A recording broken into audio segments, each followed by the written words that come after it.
In this tutorial, I'll show you how to cancel an order on Macy's. Follow these steps to ensure your cancellation is processed smoothly. First, navigate to Macys.com and log into your account.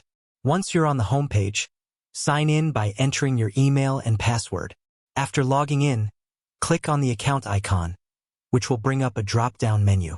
From this menu, select Purchases and Returns. Here you will see a list of your orders. Since I don't have an active order to display, I'll walk you through the process. Find the order you wish to cancel and click on Order Details. In this section, you'll see a Cancel Order button. Click this button, and a confirmation prompt will appear.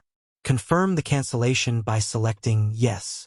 You will receive an email confirming that your order has been successfully canceled. It's important to note that you can only cancel an online shipped order within 30 minutes of placing it.